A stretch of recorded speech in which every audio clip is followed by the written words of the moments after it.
Fact and fiction blend beautifully together in today's film. Howdy, I'm Jeff Goldsmith, and this is the Q&A. My agenda is simple. Each week, I plan to bring you in-depth insight into the creative process of storytelling. Folks, today, I'm very pleased to have with us screenwriter Steven Knight to chat about his new film, Spencer. And you know, folks, this was a great chat because we talked about what it takes to blend historical fact and fiction and make it entertaining, and let your audience know that they're not going to see the story that they expect, which I think really plays into the success of Spencer. Steven Knight was very forthcoming about his creative process and had a lot of fascinating things to say, so I know you'll dig this episode. And speaking of things to dig, I hope you also check out Backstory Magazine over at backstory.net. You know, we recently released our winter issue with a Dune cover. There is so much stuff in it. We even just keep adding stories to it. We put in a huge Nickel Fellows piece since it's the awards season, and you could even read excerpts from the Nickel screenplays. So there's a lot in there. You could check out the table of contents at backstory.net.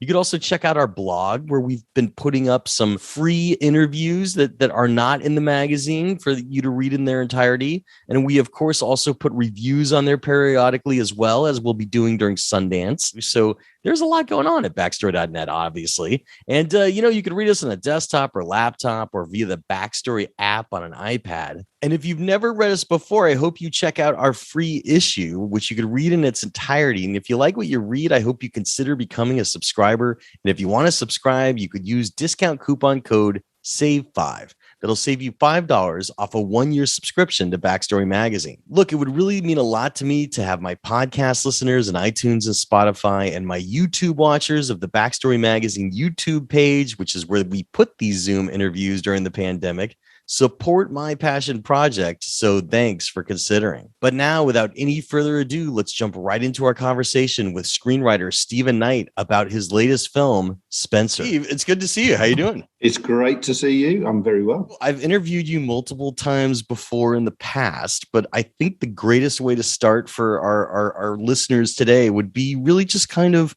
when you wanted to become a writer. At what point in your life you knew that writing was a viable avenue for you? Well, strangely, very early. I think I was about 9 or 10 because I was in the last year of middle school before going to the big school. And I'm from a background that isn't where you would expect a writer to come from by any means. There were no books in the house. My dad was a blacksmith. He used to, instead of going to school, he used to take us out shoeing horses and doing other things. But there was as often is the case, there was a teacher. I was writing some stuff and she said she thought it was really good. And I think at that age, if somebody says to you, you're good at something, then that's it. You believe it. Well, your path led you to the BBC, and way back when you first started breaking in, Commercial Breakdown and Auntie Big Bloomers were the first shows that you were on, and you were kind of writing jokes, but the talent that you were working with led to your first real big break, which was The Detectives, and it helped your footing in television. Tell us about kind of working in the BBC and finding your way as a working BBC writer. It's not so much BBC as comedy is the crucial thing. I think working in comedy, anybody who's ever told a joke in a bar knows that if you're telling a joke and you're in the spotlight, if you get a single word wrong or you get the pace wrong or you fluff your lines, the joke's gone. And I think comedy is brutally hard because you've got to make that audience make a particular noise. And it teaches you that every word is important, every pause is important. And I think a great way to become a writer is to write comedy because it's unforgiving. Totally. That's an interesting way to put it, as being unforgiving. Do you remember a time where there was something that you were absolutely convinced was going to work, and then it was kind of like a first big lesson for you as to how something just didn't from page to every day in comedy every day? Right. No, seriously, I used to write for sort of the old dinosaurs of British comedy and also the new wave. And the way of doing it was to sit in a room and come up with funny stuff. And then in the evening, the comedian would go out on stage live and do the stuff you'd written. And if there was a howling wind and deadly silence, then that's not being forgiven. That's the hard part. We're going to get to Spencer in a couple minutes, but I have to ask, Peaky Blinders, I'm a fan, and it's been announced that you're going to do a movie for it. How do you determine a story that should be a movie rather than just another season? And I don't say that in any derogatory fashion as a fan. No. I'm just curious where the demarcation line is. It's really weird because I think everybody's learning at the moment because it's relatively new, the whole streaming TV. Television's not what it was even 10 years ago. For me, it's fantastic as a writer. It's a writer's medium. You get much more control. What you write is what gets shot, which when we come on to Spencer is actually what happened in that, and that was a movie. But the difference is, I suppose, you get sort of a feeling for it, but it's also common sense. If you're doing a family saga that spans 30 years, it's difficult to get that into a movie, and that's what we used to have to do. But now that you can possibly have potentially 36 hours of screen time, then you're absolutely, and it's not novel versus novella, not quite yet. But the TV thing does feel like a novel somehow. But so on that goal of doing a movie for Peaky Blinders, was there a story that you were breaking that you just realized would fit into a movie? It's a Second World War story, so it's basically taking the Peaky Blinders into World War II in Britain, which obviously is a rich area for drama because bombs are falling from the sky and no one knows if they're going to live or die, and there's a lot of hedonism and sex and violence and all of that. So I sort of wanted to put the cork in the bottle with the movie. I look forward to it as most people do. Have you written it yet? In my head, I know what's going to happen, and I know beginning, middle, and end. So it's just a question of getting it down. Well, so getting into Spencer, I know that this is the most overasked and boring question ever, but it's just a good way to start. What was the initial blueprint? What was the initial concept that led to Spencer? How did the project begin? It was a very odd and enchanted project, if I want to put it like that, because lots of things happen that don't normally happen that are good and simple. And there was very little of the complication that you often get that is, I think, unnecessary. So it began with Pablo was in London and wanted to meet. And when we met, he said, would I be interested in writing something about Diana? And it wasn't something that preoccupied me since her death, but being English, she lives in your head. She lives in all of us, carry her around with us because of what happened. And so I remembered my reaction to her funeral when I watched it on TV and just remember thinking, this is such an un-English response to a death of a public figure. Even Churchill got nothing close to this. It was really raw, emotional. I thought, well, what is the thing that she did that aroused that very unusual emotion in the English people? So that was always a question in my head. And when Pablo, who's a brilliant director, suggests doing something, then you think about it. It's appealing to me because it is a risk, and so many things have gone down in flames that are about her. I thought a good idea not to do a biopic because it's a bit of a minefield and you're given the beginning, middle, and end of someone's life, but rather to be like a paparazzi and take a snapshot, which so many people did. However, the intention always was not to observe Diana, but to be Diana observing the world. So what's on the screen is what she's seen. It's what's in her head. It's how she thinks things are happening. I wanted it to be relatable. So, a lot of us have been in family situations at religious festivals that we don't necessarily want to be in. And so this extraordinary situation becomes, I think, something that perhaps we can relate to. So those things came together to think Christmas, particular Christmas when she made the decision, and to write it in a particular way and shoot it in a particular way where you feel as if you are in her head. We're going to keep it for the moment spoiler free, and I'll make a spoiler announcement. Even though this is, a real life figure, it's still historical fiction. But it's interesting because, as you brought up about the biopic, it is a well-trodden territory. And I think that's one of the things that resonated so well about the script is the hyper focus on one specific really weekend Yeah. over that Christmas. So that's a great starting point. I want to talk about your writing habit, your creative writing habit for a second. A lot of writers sit down and outline, and outlining is very important from television. How important is outlining for you when you're doing a movie or TV, or do you always do it? I'd never do it. You never do it. Okay. I mean, really? I do it if a studio, and quite rightly, they want to know what they're going to get. And so particularly in the movies more than TV, you will be asked for a treatment, which for me is a more painful document to produce than a script by a long way. Because when you're doing a treatment and an outline, you're basically saying, this is what's going to happen over the 6 episodes or the 2 hours or whatever. And you're creating it with your logical mind, your rational mind, because you have to say, well, that's going to lead to that, to that, to that.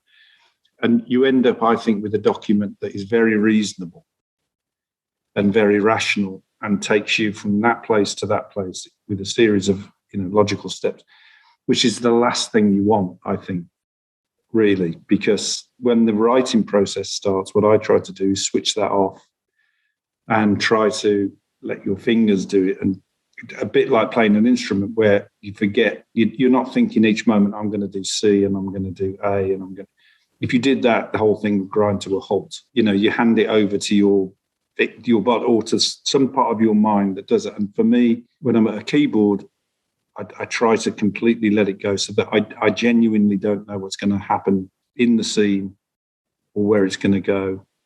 I tend to have a destination for the end of the episode or the end of the movie, so you know where you're eventually going, but then try and get there in whichever way comes to you. Well, serious question at that point. I mean, obviously in your career now, you could write the way that you want, but wasn't there kind of more of a structure required for some of the BBC shows earlier on in your career of just having that necessity for a treatment, not so much a treatment, but also an outline, especially when there's a writer's room and episodes are being broken? Or would you say that this has been your process all along? And there's no one right way to do it, which is the greatest thing about writing. No, of course. And, my thumbs are falling off as a consequence of huge amounts of just writing stuff and then looking at it and then thinking, what is this about and how does it work?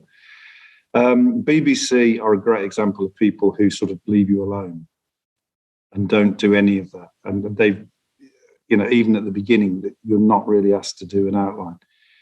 And in the very early days as well, the thing I've learned is the lower the budget, the more you are left alone. And so if you can have a concept where the budget is very low, no one cares. So you're then completely left alone, which is great. But, it's not as if I don't understand. If somebody's going to invest a large sum of money, they don't want me to say, I'll just make it up as I go along. They want to know where it's going to go. So I do try to do an approximation of perhaps, what it will be like. I've interviewed writers who have done what you've done. And it's interesting because it's a very great exploratory period in which that freedom of not having an outline is great to, as you said, surprise yourself as you're going along. But the only danger I've heard of, and tell me if this has happened to you, and maybe it hasn't, is that sometimes you could get so lost in the weeds when you're not entirely sure where you're going that it's good to exponentially explore all the different ways the story could move.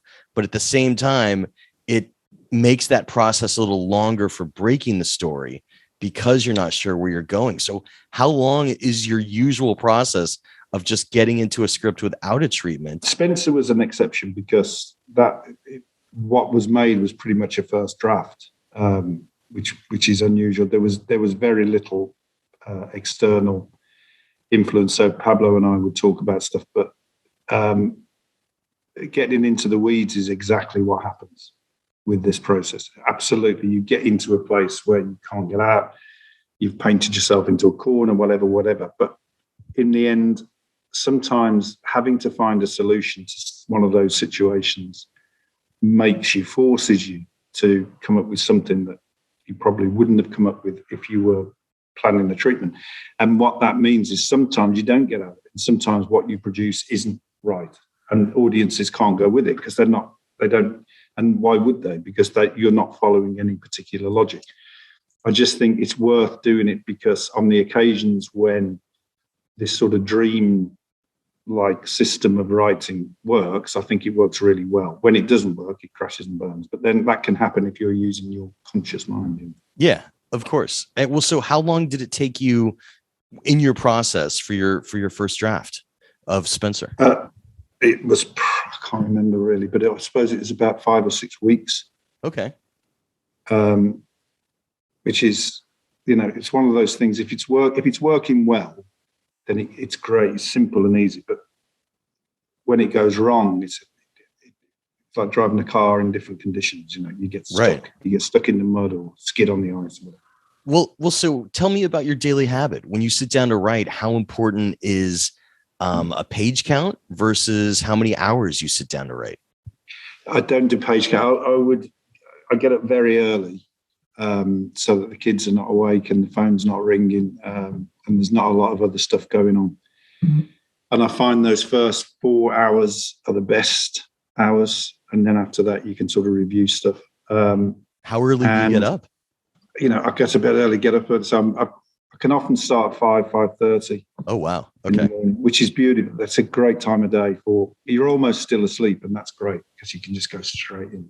Right. Because again, going to what you were saying about the dreamlike state, you don't have the restrictions in which you're able to just kind of not question yourself and keep writing. So that makes sense to me. Yeah. I mean, no, I'm not recommending this at all as a way of doing stuff, but what then I do is then go through it and find out stuff about the characters from what's written there. And then you have to get rid of stuff. You can't just go wherever it goes. You can't just follow it. You have to sometimes erase it. But, it's like we have now got computers so that you can just cut. If it was the days of Charles Dickens and you were writing with a pen, I don't think anybody would do this because it's like, I can't now tear that page or those 10 pages up and throw them away. Well, so tell me this. What do you do if you get writer's block, if you get it, and your career shows a lot of writing? So it almost seems to me like you rarely get writer's block, but you tell us. What I tend to do anyway, any day that I wake up is say to myself, this is not the real thing. This is not really me writing this. This is me just playing. Because I think and of course, deadlines change that. It's almost like everything comes to a point with the deadline. So it's tighter and tighter and more pressure as you reach. And I do try to hit deadlines if I can. But it's sort of saying to yourself, there's no one else here, sitting here at this keyboard. No one else is looking at this. I can do whatever I want. And it doesn't have to be right today. It might be right tomorrow, but it doesn't have to be right today. So I'm just going to do this. And then something in it will be okay. And I think the worst thing is nervousness would be the worst thing to write with, because then you're thinking, or any situation where you're thinking, well, what's somebody going to think of this? Because then there's 2 of you writing, or 3, or 1,000 people writing the same thing because you're waiting for their opinion. Whereas if you can isolate yourself literally and mentally, then it's just you writing for you and you don't care. That's really good advice, actually. What was the budget and schedule on the film as we're getting out of I can't remember. I can't remember what the budget was. Okay. Do you remember the schedule was affected by COVID, I know. Right. So, but, it's one of those things. Pablo is such a brilliant director and so uncomplicated in his process. He just does it. So you're seeing the rushes come in and he's doing it. He's just executing this thing. And of course, then we had the fantastic fortune of getting Kristen, who just glides over the whole thing anyway. So we were lucky. You get lucky, you get unlucky as well. But I think we got very lucky with this. There's been a lot of content over the years made, a lot of films, TV, even books, etc. And usually the name Diana is in the title. And I kind of love that you guys strayed away from that. Tell me about the conversation to name your film Spencer. Well, as often is the case, Spencer was the working title that nobody talked about. It just came. And the vague idea is that that's who she was and that's who she becomes. And in actual fact, the Spencer family have a longer history within the British aristocracy than the Windsors, who in fact are the Battenbergs. So, they are an older English aristocratic family than the family of the royal family. And just the idea that there is a provenance there, but also that she sort of becomes herself. Certainly by the end of the movie. And that means we are out of our non-spoiler questions, because it's impossible to talk about this without really diving into the nitty-gritty of it. So podcast listeners and iTunes and Spotify, and YouTube watchers on the Backstory Magazine YouTube page, if you have not yet seen Spencer, please fix that. Go see Spencer. You should be able to find it anywhere where you watch movies online these days. And press pause and come back, because we are getting into the spoilers right now. You know, the first thing in the movie was a title card that I thought was really interesting, A True Fable. So I would ask you right off the start, what would you say is the moral of the story in this fable? Well, it's actually a fable based on a true tragedy. And the fable being that what I wanted to do is take, because I'd spoke to people who worked in that house on that weekend about things that really happened. And of course, real events are always quite chaotic and odd and bizarre and beyond what anyone would ever make up, including the weighing machine when she arrives and the weighing machine when she leaves. The idea was to take those true facts that are not taken from any book about Diana or any documentary, but just actual people observing what she did in the house that weekend, and join those together with the fable being, you know, she's a princess stuck in a castle.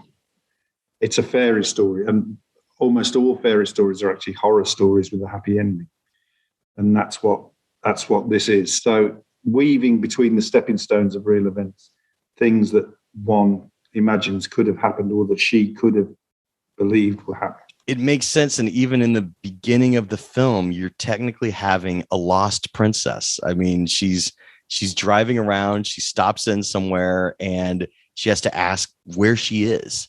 Yeah. You know, because she doesn't even know. So it really kind of fits in and sets the tone right from the beginning. As you just said, that you didn't do a lot of research. I mean, there's so many different elements that you could do out there. Tell us how you did go about getting into what you think her mindset would be. And just for especially our American audiences who don't know this, technically, correct me if I'm wrong, this Christmas is a year before they were separated. So they were separated in 92. So this Christmas would seem like around Christmas 91, if I got that correct, right? Yeah. And this, you know, according to people who were there and who worked for her, and it's unusual because people who worked for Diana were very supportive of her and very protective of her, because, you know, she entered the system, the machine, and was very vulnerable and sort of defenseless in a way. And a lot of the people who worked for her wanted to support and defend her. So when I was talking to them, they were telling me about things she did, how she behaved. Listen, everybody's Christmas or religious festival is insane. We all have mad families. Everything's weird. No one's normal. They're no different. But, you know, the traditions and having to wear certain dresses and having to eat certain food at certain times, she steps into that. And the staff are almost like, that's where the ordinary people are, in the kitchen.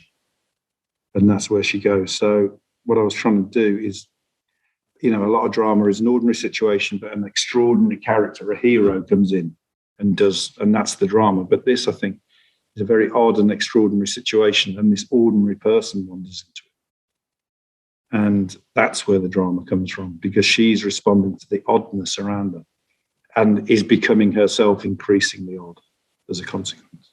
It's interesting, though, from your research, I could see the story have gone a bunch of different directions. So first off, how difficult was it for you to gain access and get people to openly talk about Diana? Because I know those that admire her, that especially, you know, were in positions like the kitchen and places like that, are very protective about talking about her, or furthermore have previously monetized it with books and, you know, articles and stuff like that. So what was that process like for you? Well, it's a mixture of both in terms of people. I think the heat has gone a bit because of time. The heat has gone out of it so that it is now becoming history. And I wanted to grab it just before it became history, really. And, you know, people were prepared to, on the absolute condition of anonymity, were prepared to say things that had really happened. because none of it was bad, really. All of it was understandable consequence. It wasn't somebody throwing a mad fit for no reason. It wasn't somebody being a prima donna. It was someone trying to make it all okay, trying to make it normal. But, you're in an environment where what we consider to be normal is not acceptable.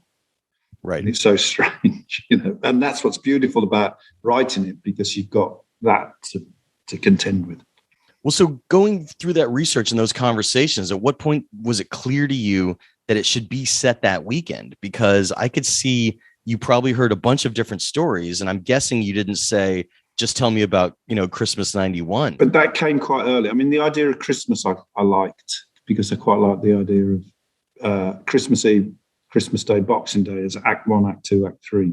Just makes life simpler. Yeah. And I spoke to people about Christmas. Christmas came quite early on, actually. But then I spoke to people about Christmas. There was one particular one where the consensus was that's when the decision was made. It's not when it was announced, not when the public knew, but that's when she decided to get out. And so I thought that would be the Christmas to go for. And, it's just the gifts that you get as a writer, where certain things that are real are just so evocative, like the weighing machine, like the emphasis on food to someone who is in that condition, and the emphasis on exterior, on clothes, on look, all really, makes it easier. And we'll get to that in a second, because I definitely want to talk about the stuff with food. But I guess it would be interesting to hear some of the ideas. There's this thing of, I mean, it better than most. Life can be stranger than fiction. And I'm curious what some of the stories were that you heard that were fascinating, strange, wild, or just interesting nuances that did not make it into your screenplay because there just wasn't room for it, but that people might find interest in. Well, some of the stories didn't make it there were, as they would be if you put a camera into anybody's house at any family gathering, are just so odd that I didn't want it to become a look how odd this family are, because they're no more odd than anyone else. But are there any you could tell us that maybe were? No, that's the thing. The reason they're not in there is because they're not really things that one wants to talk about. But okay. But it's the thing that I think is one of the most important aspects of this is how much time she spends in the kitchen, which is absolutely what I was told from so many different places, which is a place of refuge and a place of horror at the same time. That's kind of where I was going, in which, it's known that she had bulimia, an eating disorder. And you obviously show it very soon in the film, but for those of us that know it going in, just seeing her walk into the palace, and the first thing is to take part in this royal tradition of being put on a scale so that they could literally track your weight to make sure that you had gained 3 pounds to show that you had a happy Christmas.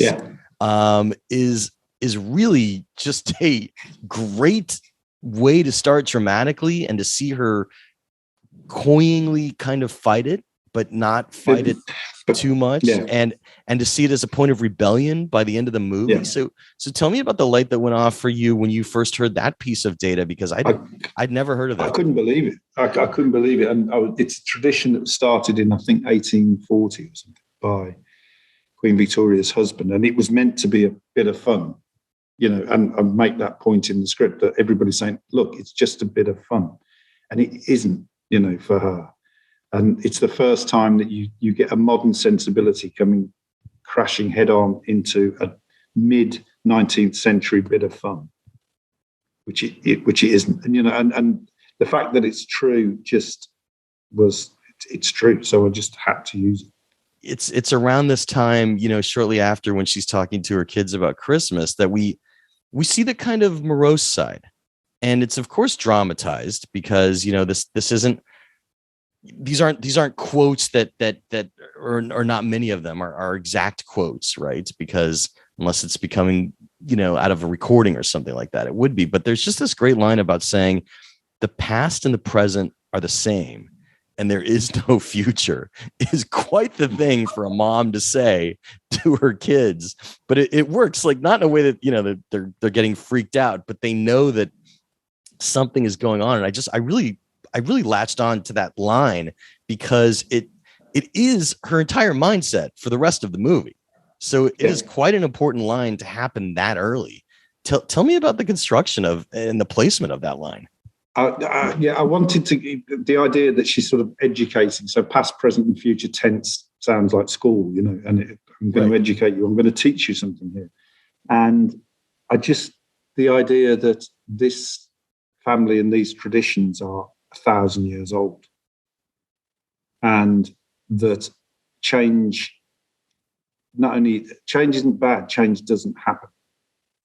It can't happen.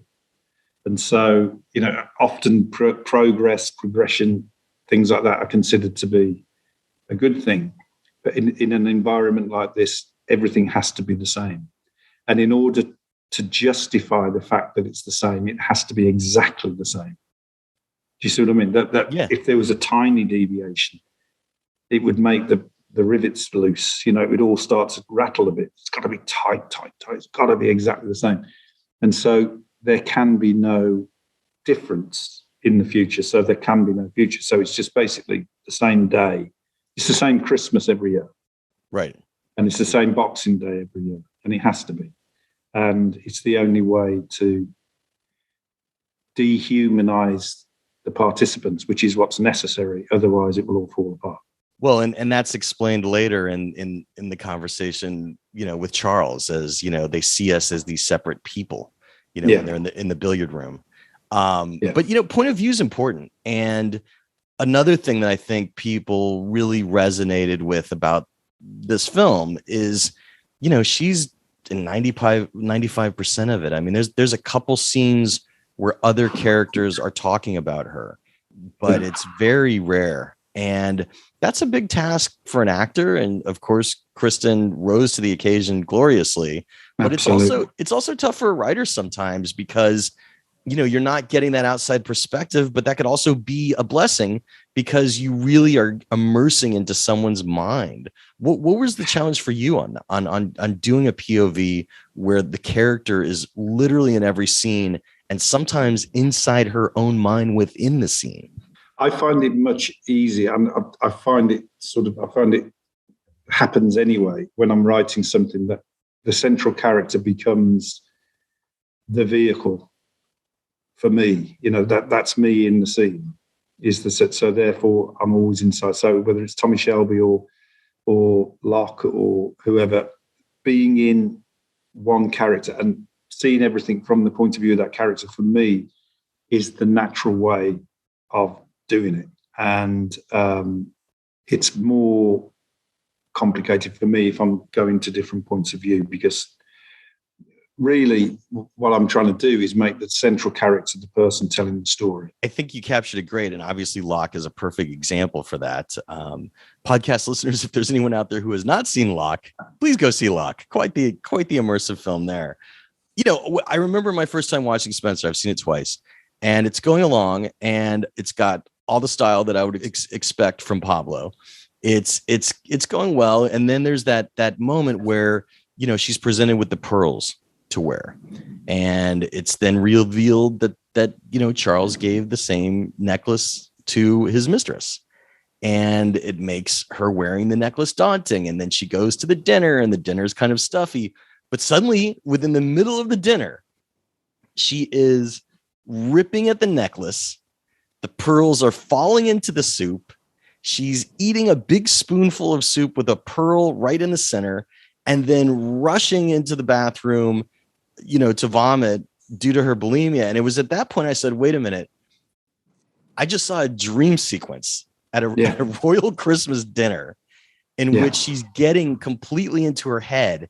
They're going to go for complete wild artistic license here to get their points across with allegories, metaphors. And I'm like, I'm into that because it's mixing up what would have otherwise been a more perfunctory film that we've kind of been in the seats of before. And so it's a big moment for you. Tell us about the construction of that moment, because it also lets the audience realize that there's actually going to be surprises in a story that they're convinced that they know. Yeah, I mean, from the beginning, I wanted to make it not surreal, make it from a point of view of someone who's not well. So you're inside someone's perception of things. And that particular scene, I felt that the food thing was analogous of her situation, where she enters this situation of being a member of the royal family and is asked to absorb a lot, take it in and keep it in, swallow it, which is what the royal family do. They take, never complain, never explain, take it in and keep it in. Diana can't do that. And so one of the things she can't take in is the pearls because of the provenance of what's just happened. So I just like the idea that and I like the white and green together, the eating, trying to eat this, trying to swallow it. I'll take it, I'll accept it. And she can't. And that then results in her throwing up. And that's like, this isn't bulimia. I mean, it is, whatever. This is not being able to accept what you are given. Her body rejecting it. That's justified in that, one understands why. I'm curious, when you turned in your script, what kind of notes Pablo had for you? Were there any big rewrites that came about after he saw where you were going? No, I mean, again, this was a very unusual, I suppose you'd call it a Hollywood film, a very unusual Hollywood situation where there are not really notes, and there are certainly no studio notes. So it was a very smooth pattern. As I say, the draft that I wrote first is very similar to the one that got shot, and amazingly, thankfully for Pablo being so brilliant, he shot what was written, which is very unusual. Okay, so I mean that's great that there were no notes. There's a lot of haunting going on here, I would say, and there were times where I thought of Hitchcock's Rebecca, and there were times where I thought of Polanski's Repulsion, of a woman really mentally cracking. What were some of the influences for you to show this haunted person basically roaming around this old dreary house? Yeah. Alice. I mean, I must have absorbed a lot of horror films, as a kid. There's no specific classic film that I would say was an influence. And I'm not sort of well-versed enough or grown up enough to be able to say I've watched all these films and that's what's influenced me, because it wouldn't be true. I mean, it would be nice to say, but that works. I don't know. I think if you're writing, what's coming to you as you're writing it, then whatever comes. And there may be, I'm sure there are, especially Hitchcock. I mean, who can't be influenced by Hitchcock? I could usually get a good sense of what audiences are gonna react to, and on this I just wasn't sure, because I couldn't decide if the millions of people that are fans of Diana and really enjoy going back with these kind of stories, even TV's The Crown, stuff like that. I couldn't decide how they were going to react to surrealism and dreams and the contemplation of Diana's inner mind at the time. But I knew that it was something that was so unique and different that I think, it was really well received, even though I think it was a big risk on paper. Definitely. So I commend you for going in that direction. I'm curious again on The Haunting.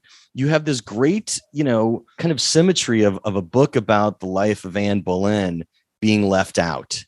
And there's details about, Henry VIII giving her a picture of himself around that she would wear around her neck. And so did one of his mistresses, which obviously has the parallels. But, her head was chopped off so that, he could marry another woman, which is obviously what Diana's fearing. At what point did the Anne Boleyn kind of, I don't want to say subplot, but idea come about in which it was just another element that was haunting her? It was, interestingly, I was reading about Anne Boleyn before this project was put forward, because her story is so incredible. If it hadn't been done, then it would be something I would love to do, because it's just her story, because it's so amazing what happened to her and who she was and how it happened. So that was in my mind. And then I think I found an interesting fact about Diana, that she's related to Anne Boleyn. which is that wild. the Spencer family and the Boleyn family were, blood relatives. So suddenly you think, well, here is a completely different story. There's no suggestion that Diana was, deliberately killed or whatever. But here is someone who volunteers to enter this machine and comes out of it. You even have her tell her kids, I'm actually not sure who she said it to, but she repeats at one point, she married the King of England and he chopped off her head because he met another woman and wanted her to be queen instead. This little poem. And that definitely puts us inside Diana's mind of the things that she was fearing at the time. And it works. And I mean, Pablo's direction, especially in the dream sequences later, where Kristen is actually wearing the outfit of Anne Boleyn and they're switching places, it was wild. And it was a great way to keep this haunting going. I'm guessing that was not from any of your interviews though, but really from your previous interest of having read the book, right? Once you give yourself permission to go with someone's perception, then I think you can imagine that, there's the book. The book is there. So you see the book. So you imagine, okay, that's gone in somewhere. And so now we're going to see it somewhere else. Yeah. I mean, it was a great device that I really loved, but that actually brings me to talking about antagonists. I mean, it's interesting because you could argue that the Queen and Charles are kind of the antagonists here, but they don't do a lot. It's really Diana versus Diana for a lot of the movie. And it's the dauntingness of her future, which she's uncertain about, and the haunting of her past, of what she's lived about. What were the challenges of writing a screenplay that doesn't have a defined antagonist like that? I really didn't want to suggest that her, fate was a consequence of individuals not being nice. It wasn't that. It's a consequence of entering this world. And, Charles and the Queen are human beings who are born and brought up in a particular environment and understand it and discharge their duties impeccably. And it's not a question of cruelty or malice. If it is, I don't know about it. But I didn't want to depict that. I wanted to depict the idea that this is an environment where this is the way it is. And it always is. And, she entered that world thinking she would change it, and you can't. Ooh, hey, I'm jumping in really quick to remind you to check out Backstory Magazine. We just published our Dune issue, our winter issue, and we keep adding things to it even after we publish. We just put in a huge Nichols Fellow piece where we interview each of the Nichols Fellows and even have excerpts from their screenplays for you to read. We've been putting free interviews on the Backstory blog that aren't even in the magazine, and we are even going to be doing Sundance film reviews on the Backstory blog. So there is a lot going on. But, if you've never read Backstory Magazine before, you could read us on a desktop or laptop or via our iPad app Backstory. And of course, you could read our free issue and test drive us. And if you like what you read, and I hope you do, I hope you'll consider becoming a subscriber. And if you want to subscribe, I'm here to give you discount coupon code SAVE5. That's SAVE and the number 5, and that will save you $5 off a 1-year subscription to Backstory Magazine. Look, it would really mean a lot to me to have my podcast listeners and iTunes and Spotify and my YouTube watchers of the Backstory Magazine YouTube page, which is where all these Zoom interviews go so you could see us chat. It would truly mean a lot to have you become subscribers to my passion project. So thanks for considering. But now, without any further ado, let's jump right back into our conversation with screenwriter Stephen Knight to chat about his latest film, Spencer. The other antagonistic element that I forgot to mention, which is Major Gregory, in which he kind of becomes the voice of tradition and how it can't be, strayed away from. And he obviously, he speaks more than Charles or the Queen, but he seems to also be speaking for them technically. So, what I wanted was that he's not speaking on behalf of those human beings, those individuals. He's speaking on behalf of the institution. And the point I wanted to make with him, because he'd been in Northern Ireland, he was a British soldier, he'd seen one of his comrades killed. The soldiers ostensibly fight for the crown. They swear an oath to the crown. And the point is that I think a lot of people like him, who are British people, want that institution to be what it is, because that's what otherwise you're an idiot.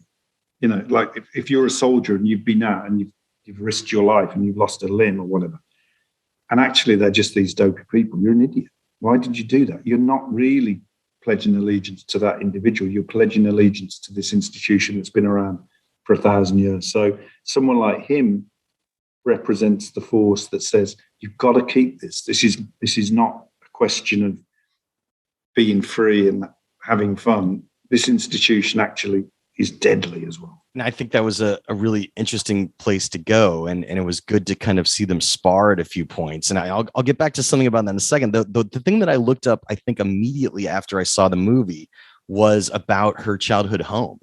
And it seems to be the thing that you took the most artistic license with, if I got my information correct, in which it wasn't boarded up, but it was gifted to a charity. It was boarded up. I've read people say, no, it was wrong. Please tell us. So at one point did that become another place for you to fixate? And I'm so glad to hear that it was boarded up, because I read multiple places that it was not. I know. I don't know why it was given to a charity, but at that Christmas, there was building work going on. And so the place was boarded up and it was considered to be dangerous. But that sense of home, at what point did that enter your mind of knowing just the locations were so close that she would want to kind of get back to her childhood home, which also leads to another viewpoint inside her mind about her childhood? Well, again, like the weighing machine, it's one of those things that when you read the fact, because I didn't know that before, when you read it, you think this is just another gift, because here's happiness, youth, possibility, warm family Christmas, boarded up within walking distance of where you are, with some barbed wire in between. It's absolutely a visual metaphor of exactly what's going on, and it's true. And so, of course, I used it. It's one thing to put something like this on the page, but it's another thing to execute it, and it was done so well. In a film this heavy, you're going to need a few moments of levity. And, as things are getting quite heavy for Diana, she just wants to be alone, and she says, "Now leave me. I wish to masturbate," which, I saw this with the crowd in a theater, and it got a lot of laughs. But literally a moment later, she's opening a drawer and you're like, wait a minute, what is she going to do? And she's taking out something that's red, and you're kind of like, is that a vibrator? Is this serious? Or is that really where they're going?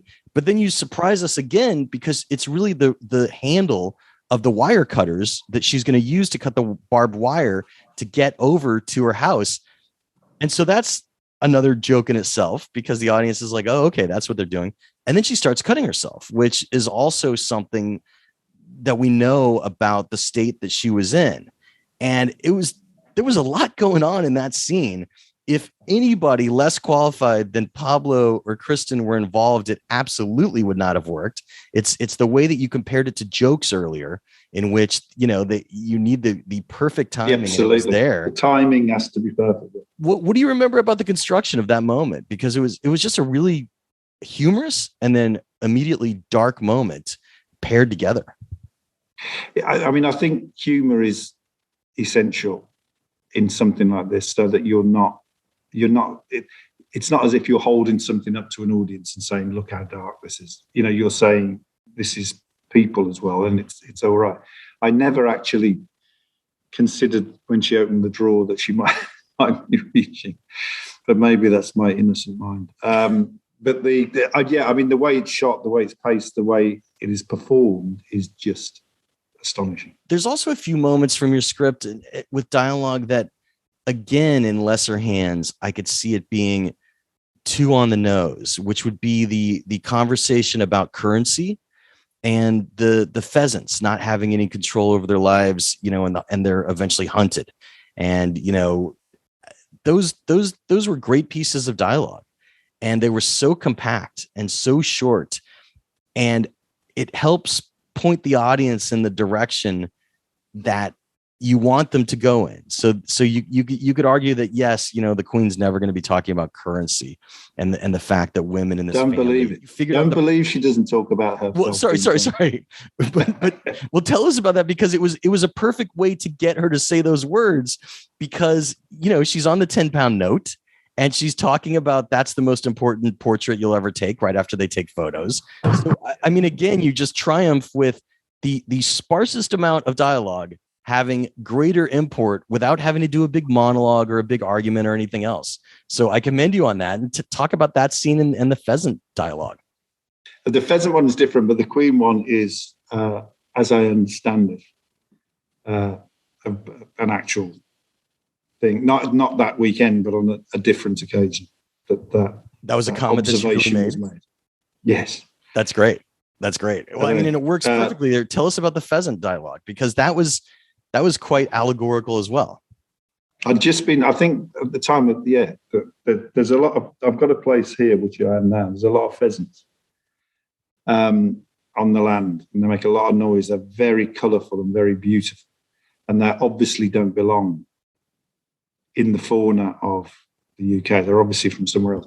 And they are bred and released to be shot. And I just find them very interesting. Another scene that I really liked was the billiard scene where her and Charles finally face off. And again, that could have been a total blowout, a lot of emotions, but you true to form kept it synonymous with the rest of your script, in which they're still hiding behind these facades of who they are and keeping so much of it in. And it brings up an interesting point in which he's asking her, was she late for another reason? And it is known, and she admitted to having an affair as well. It wasn't just Charles, but that was something that you decided not to put in the movie. And I'm curious about that. So if you could talk about that, and also tell us about the construction of the billiard scene, I'd love to hear it. What I wanted to do is have this very English conversation where no one says what the conversation is about, because that would not be a good thing to do. You must talk about whatever, the elephant in the room, etc. But the thing that you're talking about can't be named, so you have to talk around it. So it becomes about, why are you late? Meaning you are having an affair. You have been delayed means you have slept with someone else. Now, as an audience, a lot of people know about that, or they don't. But I didn't want to, for the sake of, because it's in a film and a drama, that suddenly people start exposing things that they wouldn't expose in real life. So that conversation wouldn't be about until the heat goes up, and at another point, not in that moment, when everything's shouted within 3 seconds. But this is evasion. And I always think dialogue where people try not to say this specific thing is where there is the most clarity, because as well as discussing the thing, you are finding out why they're not prepared to talk about it from the way that they are. So I enjoy things like that. And you're aware that it's two people standing face to face and they're just having this conversation, which for me is fine. I love it. But in terms of film, something's got to be going on. So I like the idea of the black ball and the billiard table. Right. The black ball on the billiard table was, definitely a good piece of visual symmetry to everything else that was going on with her. And it's interesting that it's just dropped on the floor by the end of the scene as well. I thought Maggie was an interesting character. Of course, Diana needs a confidant. How much of the concept of Maggie, the royal dresser, was based on reality?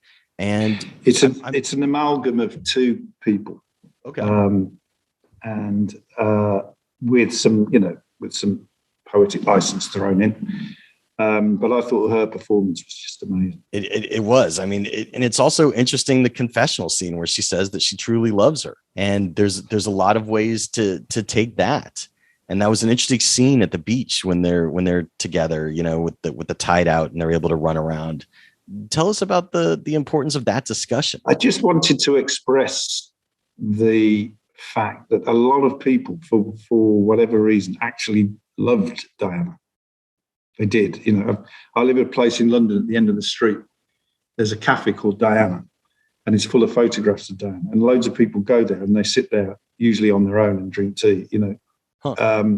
They loved her, and I just wanted to express that in a hopefully surprising way from a character where it just comes out of nowhere. It was a great scene, and I'm curious about the research for the hunt, because it's known that she didn't like hunting, of course, and that was good for her conversation with Charles. But it was pretty wild. It was like another high point for the movie when she is literally walking in front of active shooting of the pheasants between the dogs and the shooters and insisting that her son stop. And it's one of those things that I think is completely viable and fantastic with artistic license. I've just got to ask, though, was there any truth to an event like that occurring? Because with so many people there, you would think that you would have heard about it by now. Well, I mean, it's not based on a true event. In other words, her walking in front of the guns is not. And by the way, if it had been true, you wouldn't have heard about it, because the people who have got the guns do not talk to anyone. But her antagonism towards the hunt is true, and the fact that Boxing Day is devoted to the shoot is true. So everyone, including the boys, would have been taken out of the gun. And did she take the boys that year, or was that really just a part of the story? Like, did she actually? That's part of the storyline. Yeah. But it is great. I mean, because obviously to pick this 3-day event for your 3 acts, you do need some sort of a resolution. And I'm curious what some of the other endings that you played with were, because I love this ending of her taking the boys on a drive and getting some food at Kentucky Fried Chicken and eating it by the Thames. It was a great way to end it, and it had that uplift that, you know, we know that she's going to be okay by getting out. It's not going to be the end of the world that maybe was going through her mind. So what were some other endings you played with, and talk about that ending? I didn't really. I mean, the ending is always difficult of anything, so I didn't really consider anything other than escape for a start off, because it's a fairy tale. It has to have the happy ending. So the princess escapes the castle. Because food had been such an issue all the way through, and, you know, the most wonderful food has been prepared by the best chefs, and she can't take it. And so the idea that she goes to a fast food place was sort of, it felt to me as the obvious thing to do, that they would go there and she would call herself Spencer and that they would eat Kentucky Fried Chicken. It felt the natural destination. Were there any other endings that you had toyed with, or did you always McDonald's? Kind of McDonald's is the destination. No, seriously. Okay. And why did you switch? It didn't work out with McDonald's. Okay, for the rights? I think so. Yeah, I don't know. I mean, that was rich. See, I think there should have been a movie tie-in so that you could get a Diana Cup at Kentucky Fried Chicken tied into the movie now. That would have been amazing. You know, editing is the last stage of storytelling. Tell us about a scene maybe that was cut, if there was anything that was cut for time, etc., and the lesson in that, because there's always a lesson there. I'm trying to think what was cut. There would have been stuff cut, because I can't think of a particular scene that didn't make it. I'm sure there were. That's okay. I'm sure they were there. Clearly, they're not that consequential. Well, you know, what was your toughest scene? It's always interesting to hear the scene that kept you up at night, that you rewrote over and over. What was your toughest scene? It was the ending, you said? The ending, I didn't rewrite it over and over, but the ending is always the hardest thing, because that's your destination. That's where the whole thing has been heading. And if it hasn't been heading to somewhere worthwhile, it was wasted. So trying to think of, okay, they escaped, now what?